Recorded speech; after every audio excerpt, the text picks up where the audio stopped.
신약 성경에 있는 요셉이라고 하는 분이 예수님의 아버지십니다.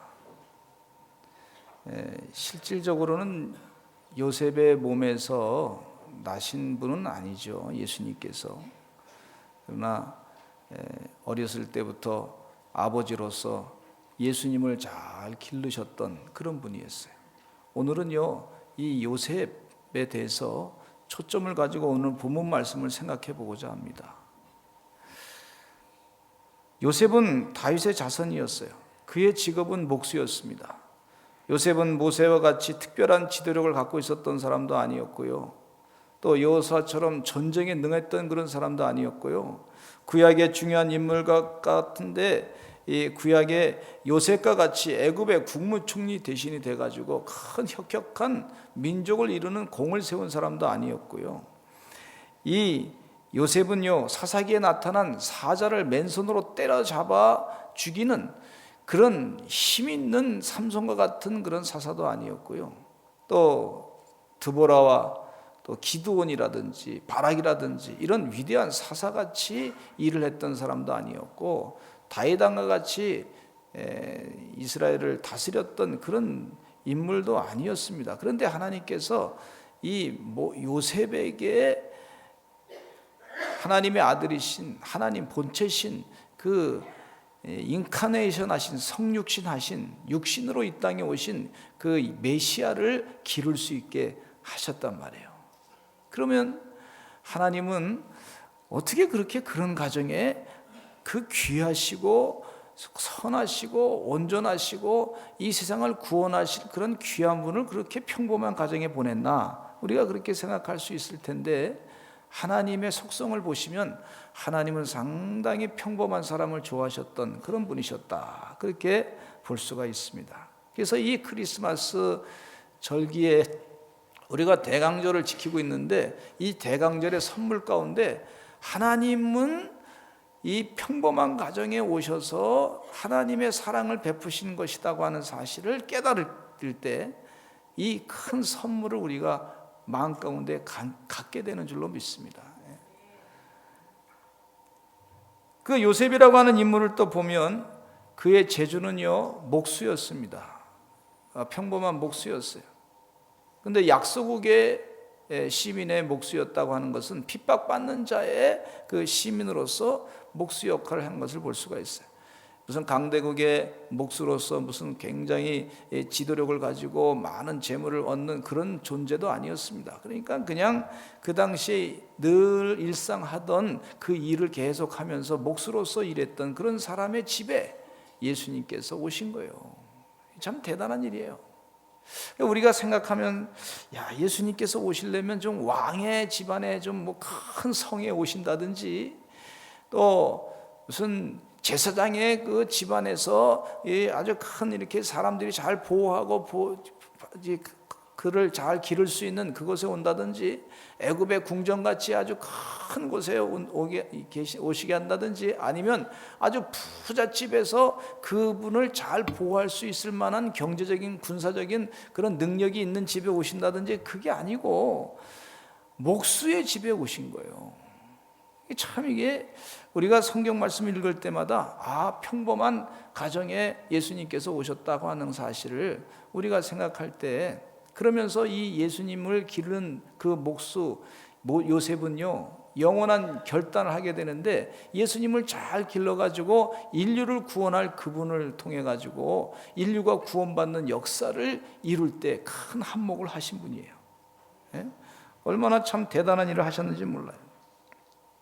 이스라엘 백성들은 목공 기술을 배울 때에 베니게 사람들로부터 배웠습니다. 다윗의 아들 솔로몬은 예루살렘 성전을 지을 때에도 두루왕 히람의 도움을 받았어요. 그러니까 이스라엘 백성들은요, 목공 기술이 제대로 없었던 것을 볼 수가 있어요. 근데 어떤 성서학자는요, 이 목공 기술을 베니게로부터 배웠는데 이스라엘 백성들이, 이 어떤 성서학자는 이 성경 말씀 가운데 몫으로서 요셉이 일한 것이 아니라 석수로서 일했다, 그렇게 주장하시는 분도 계시더라고요.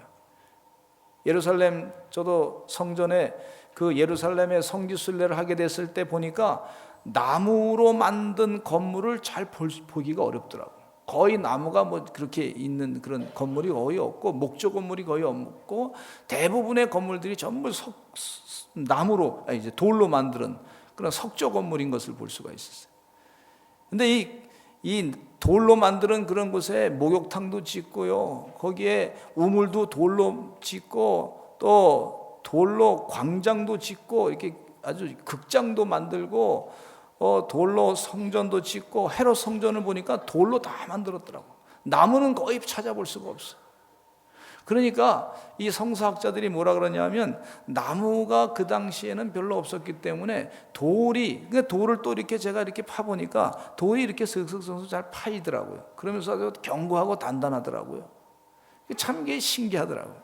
그러니까 이 목수라기보다는 오히려 이 요셉은 석수가 아니었나. 돌 항아리를 우리가 성경 말씀 가운데 보지 않습니까? 그 돌 항아리에 가나 혼인잔치에서 포도주를 거기다 잔뜩 이렇게 담궈 놓고 했던 것처럼 그 돌 항아리에 석수를 많이 얘기한 거 아닌가, 그렇게 보는 학자들도 있어요. 그러니까 그때 당시에 석수들이 참 많았다고 볼 수가 있는데, 이 우리나라보다 600년이나 앞선 그 기술을 갖고 있는 그런 문화가 굉장히 빨리 발전했더라고요. 그 당시에 그 중동 지역이라든지 유럽 지역이 이 대한민국보다, 말씀드리자면, 굉장히 이 돌로 건물을 잘 짓는데 기술이 발전했던 것을 볼 수가 있고, 여러분들이 피라미드라든지 또 스핑크스라든지 이런 걸 보면서 돌로 전부 만든 거 아니에요. 그 돌 만드는, 그 돌을 관리하는 기술이 굉장히 뛰어났던 것을 볼 수가 있고, 그것을 전부 석수들이 일을 전부 달라붙어 가지고 일했던 것을 보면 굉장히 이 석수의 일이 많이 있었고, 그 사람들이 뭐 그렇게 많은 대접을 받았던 것은 아니었다, 그렇게 볼 수가 있습니다. 정말 목수라고 하는 것은 생계를 욕망할 정도의 비천한 직업이었다고 합니다. 하나님께서는 이러한 평범한 집안을 선택하셔서 하나님의 귀한 일을 맡기는 것을 볼 수가 있어요. 하나님은 사람을 외모로 보는 것이 아니라 이제 그 사람의 마음의 중심을 보신다 그랬어요. 하나님은 틀림없이 그 사람 마음의 중심을 보시는 하나님이신 것을 볼 수가 있습니다. 사무엘 선지자가 이새의 집에 하나님의 명령을 받아서 기름 부을 왕이 있다 그래서 가서 그곳에 기름 부으려고 했더니 큰아들이 딱 지나갔을 때 너무 잘생겼어요. 사울왕처럼 되게 잘생겼어요. 그래서 이 사람이 바로 이스라엘을 다스릴 왕인가 보다 생각하고 기름 부을 준비를 했더니 하나님께서 사무엘에게 말씀하시기를 뭐라 그러냐면, 이제 내가 외모로 사람을 보지 않고 그 마음의 중심을 보겠다 그랬어요. 한번 따라서 하실까요? 그 사람 마음의 중심을 보겠다. 그래서 그 사람 마음의 중심이 괜찮은 사람이 누구였었냐면, 다윗이 마지막 아들인데 막내 아들이 지나가게 하고 그 목동으로서 일했던 그 막내 아들 다윗에게 기름을 붓게 하신 것을 볼 수가 있어요. 야, 하나님이 참 멋있는 하나님이세요. 우리는요, 사람의 속마음을 잘 알지 못하지만 하나님은 사람의 속을 아시는 그런 분이세요. 네? 할렐루야. 그래서 하나님은 속을, 마음의 중심을 보시고 그 중심 가운데 하나님을 사랑하고 순종하는 마음이 있으면 하나님이 그에게 축복하시는 것을 볼 수가 있는데, 이 평범했던 이 요셉은요, 그래도 마음의 중심에 이 코먼 센스, 상식이 있었던 것을 볼 수가 있고, 그 요셉은요, 마음 가운데 무엇인가 다른 사람을 도와주려고 하는 그런 마음이 있었던 그런 사람이었어요. 특별한 재주도 없었고, 특별한 지식도 없었고, 특별한 물질적인 능력도 없었고, 그렇지만은 그의 마음 가운데는 하나님을 섬기고 하나님을 사랑하는 그런 마음이 있었던 것을 볼 수가 있습니다. 예수님의 어머니 마리아는요, 지금으로 얘기하면 13세에서 16살의 소녀였습니다. 예수님의 어머니 마리아. 성령으로 아이를 잉태했는데 깜짝 놀랄 일 아닙니까? 세상에 어느 사람이 이 결혼도 안 했는데 남자하고 자본 경험도 없는데 아기를 잉태했다. 그러면 누가 믿겠어요? 그런 일을 들어본 적도 없고 성경의 말씀 가운데 구약 성경에도 그런 얘기가 기록된 적도 없고, 그러니 이 소녀가 얼마나 놀랐겠습니까? 그런데 하나님께서 그 마리아 같이 평범한 가정에, 마리아의 집이 무슨 대단한 집이 많았다든지 아버지가 뭐 수천억짜리 부자였다든지 아버지가 왕이었다든지 뭐 그런 기록이 없어요.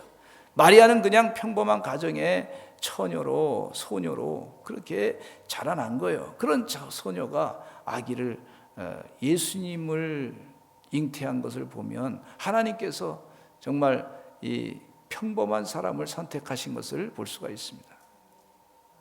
얼마나 감사한지 몰라요. 저도요, 제가 이제 감리사 회의 때 가면은요, 또 혹은 충청연회 가면은 그래도 우리 교회가 괜찮은 교회 가운데 하나더라고, 갑자기. 그래서 다들 부러워하더라고요. 야, 부러워하고. 그래서 제가 하나님이 하셨습니다 그랬죠. 내가 한 게 아니에요. 하나님이 보내주시고 사람을 보내주시고 이끌어주시고 인도하시니까, 지혜 주시니까, 성령 충만함으로 하니까 이게 목회가 되는 거지. 제가 뭐 돈이 많아가지고, 저희 아버지가 2살 때 돌아가셨으니까 돈이 없어요. 저희는 아버지 자체가 없으니까. 어머니는요, 초등학교 3개월밖에 안 다니신 분이에요. 그러니까 반찬 장사 하셔가지고 그거 가지고 이제 자식 가르치려고 그렇게 애쓰셨던 분이신데, 그 제가 무슨 재물이 있겠습니까? 그리고 뭐 과외 공부를 뭐 대단하게 할 수 있는 뭐 능력도 안 되고 그냥 그렇게 지냈단 말이에요. 그러니까 참 평범한 가정에서 산 거예요, 여러분. 그런데 하나님이 이게 쓰시는 거예요. 이게 절대 제가 능력이 재주가 많아서 한 게 아니에요. 이건 철저하게 하나님이 하신 거예요. 하나님이 도와주셨기 때문에 이렇게 산 거지. 그래서 늘 생각하는 것은요, 이게 내 힘으로 된 게 아니고 나같이 평범한 사람도 하나님이 들어 쓰시니까 되는구나, 그걸 깨달았어요. 하나님이 참 재밌으신 분이세요. 그런 거 보면 전 별 볼 일 없는데 하나님이 들어 쓰시니까 쓰임을 받는 거예요. 하나님 멋있는 분이세요.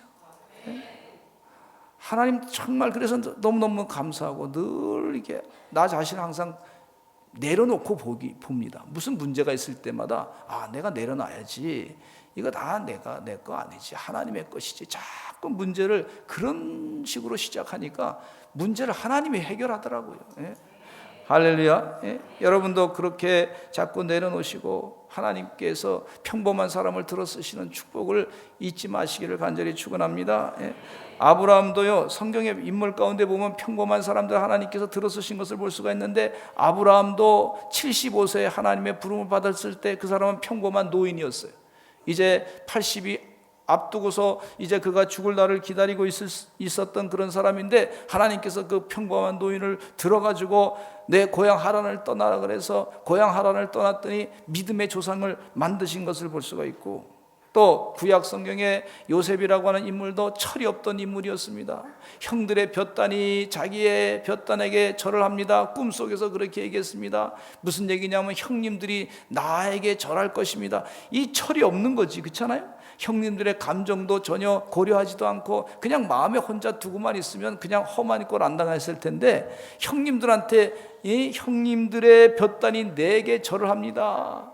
채색 옷을 아버지로부터 받아가지고 참 기분이 좋아가지고 있는데, 혼자만 기분 좋은 거는 있는데 형들은 기분 나쁜 거를 전혀 생각하지 못했던 철없는 그런 소년이 있어요.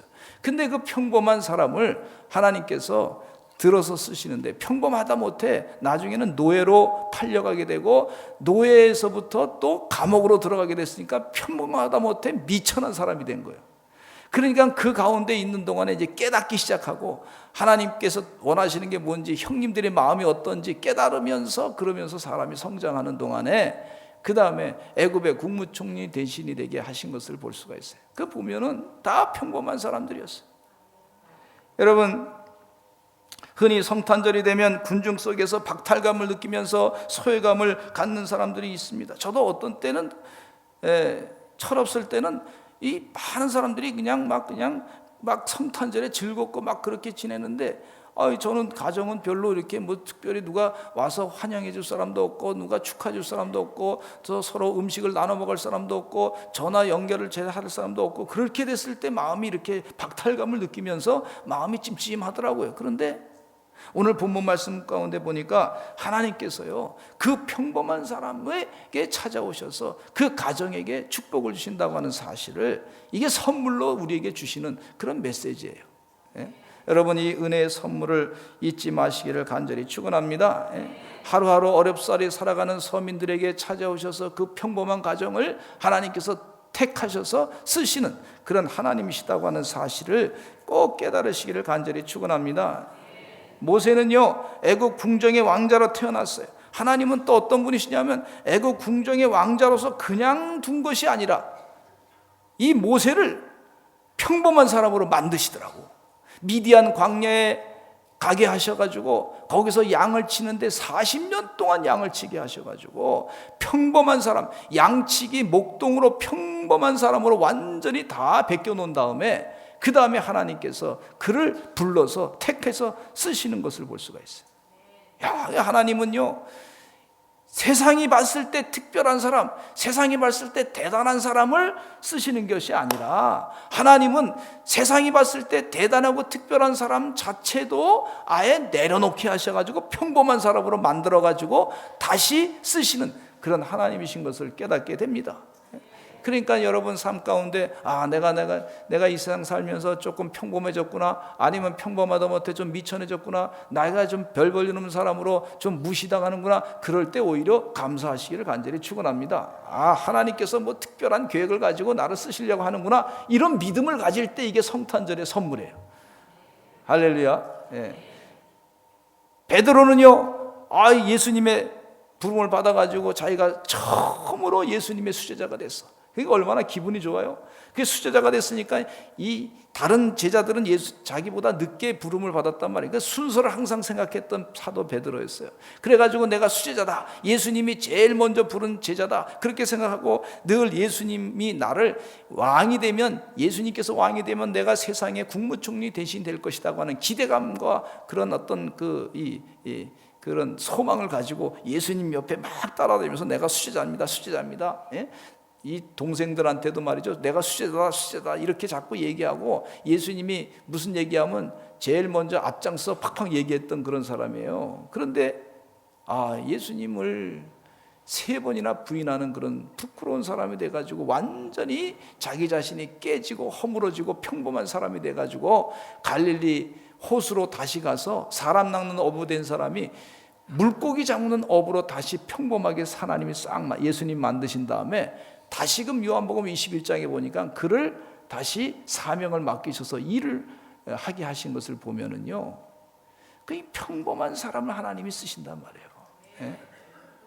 여러분, 내가 지금 대단하게 다른 사람보다 비교해 봤을 때 별거 없다 할지라도, 오히려 평범하게 느껴진다 할지라도 감사하시기를 간절히 축원합니다. 오히려 내가 자신이 교만하지 말고 늘 좋은 자리, 좋은 위치에 있을 때, 섰을 때 넘어질까 주의하라고 하는 말씀을 생각하면서, 내가 평범했을 때, 내가 미천했을 때, 내가 가장 어려웠을 때 하나님께서 그 가운데 메시지가 있었구나 하는 것을 깨닫고 하나님의 부름을 생각하면서 늘 그 하나님의 소명에 잘 응답하시는 그런 하나님의 종들이 되시기를 간절히 축원합니다. 성령님의 인도에 순종하면요, 이 요셉은 평범한 사람이었지만 성령님의 인도에 순종할 줄은 알았던 사람이었어요. 자신의 약혼녀인 처녀 마리아가 잉태했다고 하는 사실을 그를 놀라게 했습니다. 아주 쇼킹한 사건입니다. 여러분, 제가 만약에 이런 입장이었다 그러면, 저희 아내가 약혼했는데 3번 만나고 약혼했으니까, 근데 아내가 갑자기 임신했다, 뭐 그런 소문이 들리면은요, 저는 이렇게 못하겠어요. 이거 어떻게 내가 받아들일 수 있어요? 나는 안 되겠다고 그냥 조용히 그냥 끝내자 그러고 끝을 냈을 것 같아요, 제 성격상. 근데 이 요셉은요, 그 쇼킹한 사건을 생각하고 이거 어떡할까, 위기가 닥쳤어. 평범한 가정에 큰 위기가 닥쳤어. 그 위기는 어떤 위기냐면 인류 역사상 경험해보지 못한 그런 지금 인류의 이 경험을 하는 거예요. 위기가 그냥 하나님 나 좀 평범하게 살고 싶습니다. 그런데 하나님께서 그게 아니고 아주 쇼킹한 사건을 막 보내줬을 때 지금 요셉이 지금 고민하고 있어요. 고민을 막 하고 여기 성경 말씀해 보니까 요셉은 의로운 사람이라 그를 드러내지 아니하고 가만히 끊고자 해서 마음의 성격은 이제 끊고자 해서 생각하는데 22절에 보니까 이 일을 생각할 때, 한번 따라서 하실까요? 이 일을 생각할 때, 지금 자기에게 닥친 일인데 이걸 생각해야지, 그죠? 이 일을 생각할 때 그 순간에 주의 사자가 현명하여 이르되, 여기 주의 사자가 그 순간에 현명하여 이르되 다윗의 자손 요셉아, 내 아내 마리아 데려오기를 무서워하지 말라. 그에게 잉태된 자는 성령으로 된 것이다. 이 하나님이 가르쳐 주신 거예요. 그러니까 우리 주변의 삶 가운데 내가 경험하지 않고 싶은 그런 사건이 쇼킹하게 벌어졌어요. 그러졌을 때 그 일을 생각할 때에 하나님이 뭔가 말씀하시는 메시지가 그 가운데 강하게 있는 것을 볼 수가 있어요. 아멘. 평범한 사람에게 감당할 수 없는 그런 쇼킹한 사건이 벌어졌을 때 하나님은 그 가운데 일하신단 말이에요. 그래서 뭐라 그러냐면 21절에 보니까 아들을 낳으리니 이름을 예수라 하라. 이는 그가 자기 백성을 그들의 죄에서 구원할 자이심이라. 만약에 이 요셉이 마리아를 안 받아들이겠다, 그리고 공개적으로 이 여인이 아주 부정한 여인이다, 그렇게 했으면요, 마리아가 돌탕에 맞아 죽었어요. 그 당시 율법으로는. 그러면 돌탕에 맞아 죽으면 하나님의 구원 계획은 거기서 예수님도 그 가운데서 돌아가셨어요. 그럼 예수님이 십자가에 못 박혀 돌아가셔서 피 흘리고 돌아가시고 우리 죄를 대신해서 사해주는 그 영원한 거룩한 역사는 이루지 못했을 거예요. 그 요셉이라고 하는 인물이요, 평범해 보이는 것 같은데 영원한 구원을 이루는 큰 역사를 일으키시는 그것을 볼 수가 있어요. 여러분, 우리 일상생활 가운데 내가 평범한 사람이야. 그럼 평범한 사람이 일상생활 가운데 지나가는 사람에게 말 한마디 던져줘요. 예수 믿으세요. 믿음을 갖고 사세요. 용기를 갖고 사세요. 그러면 그 사람이 용기를 확 얻어요. 그리고 확신을 가지고 내 삶 가운데 하나님이 축복하신다는 확신을 가지고 살면 그 사람은 자살하려고 하는 사람이 만약에 그 얘기를 들었다가 자살을 포기하고 내가 살겠다고 다시 용기를 가지고 일었으면요, 그 사람을 살리는 거예요. 그 사람을 살릴 뿐만 아니라 그 가정을 살리는 거예요. 이 평범한 사람 하나님이 쓰신다니까요. 그 요셉은 마리아에게 피해를 가지 않도록, 이게 요셉은 참 성령님의 인도하심을 잘 받았던 사람인데 성품이 온유한 사람이었어요. 의로운 사람이었어요. 가만히 끊으려고 그랬어요. 마리아에게 피해가지 않게 하기 위해서 인간적으로 그렇게 생각했어요.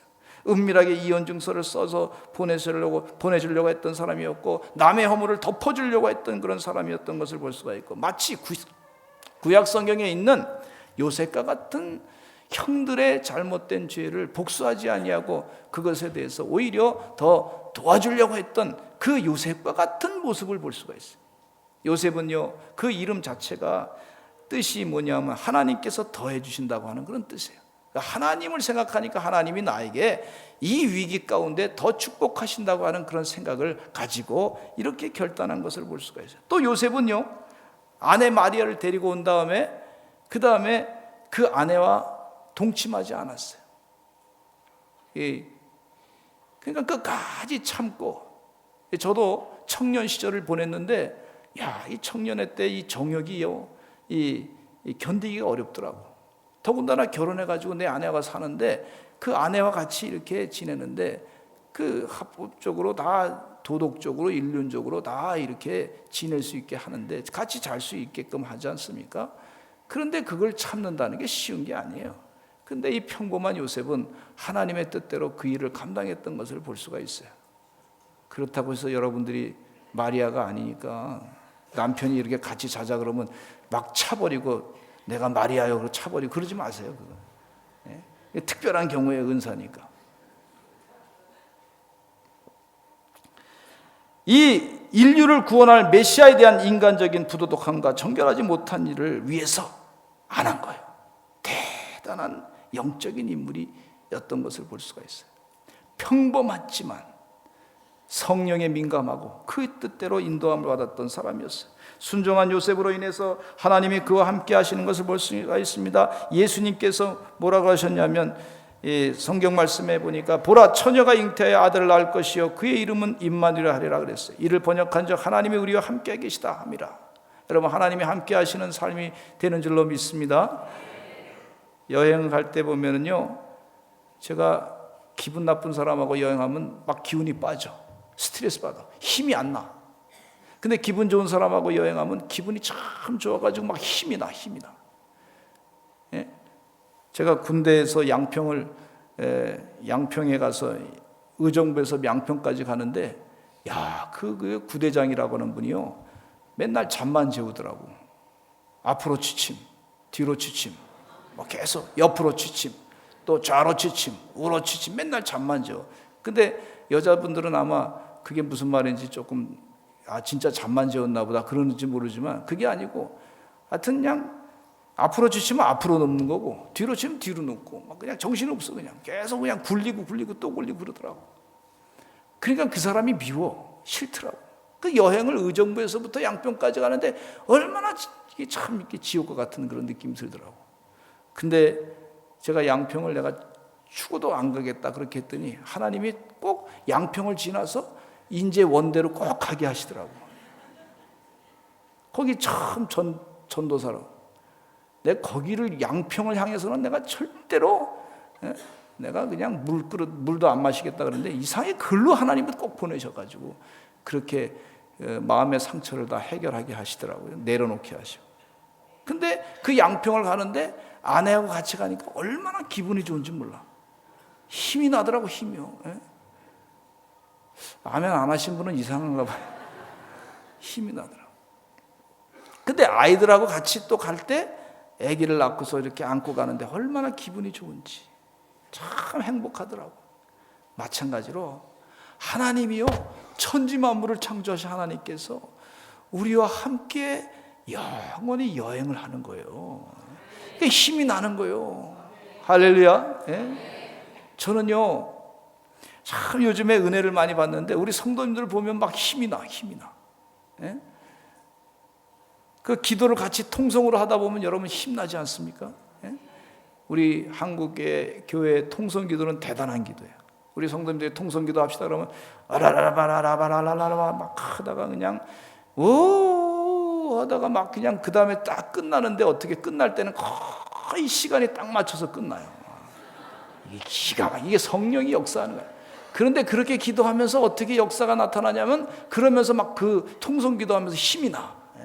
여러분 통성 기도하면서 같이 참여한 사람들이 힘나지 않습니까?